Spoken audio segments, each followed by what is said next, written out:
Olá, Igreja Família, tudo bem com vocês? Meu nome é Anderson Bonfim e estamos aqui para comentar mais um capítulo dos Evangelhos.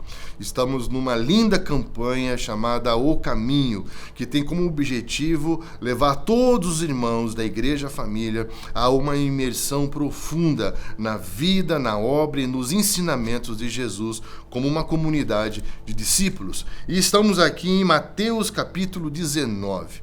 Lembre-se, há uma continuidade histórica. E aqui, quando nós chegamos nesse capítulo, aparentemente, ele parece tratar da questão do divórcio, mas ele já vem falando no capítulo anterior sobre o perdão. Lembre-se disso, ele fala sobre um servo que tem dificuldade em perdoar o seu conservo, mesmo sendo perdoado pelo seu senhor. E isso faz com que ele perca aquele favor sobre a vida dele e passe a ser torturado pela sua falta de perdão. Olha como isso tem muito a ver com o que é falado aqui no início do capítulo 19, quando Jesus vai ser questionado sobre o divórcio. E ele vai dizer que isso tem muito a ver com a dureza do coração do homem, com a dificuldade que o homem tem em ser gracioso, em perdoar, mesmo havendo motivos, mesmo havendo questões que possam permitir a quebra de um relacionamento.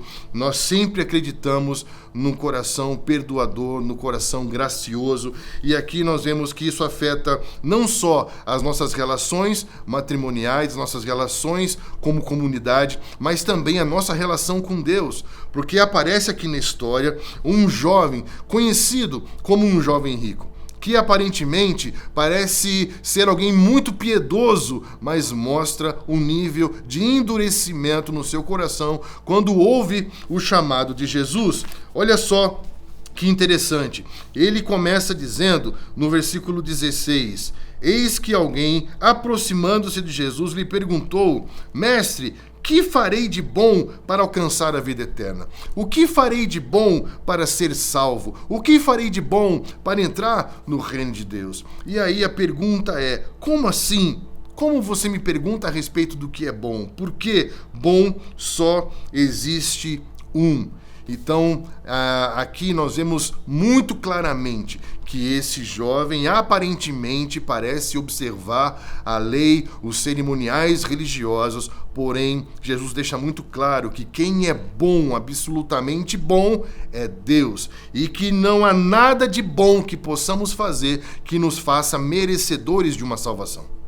Interessante que aqui nesse contexto ele é questionado sobre a lei, ele acredita cumprir a lei, porém tem um sentimento de que algo lhe falta. Olha o versículo 20. Tudo isso tenho observado. O que me falta ainda? Mesmo ele vivendo todo o cerimonial religioso e a prática exterior da lei, havia um sentimento dentro dele.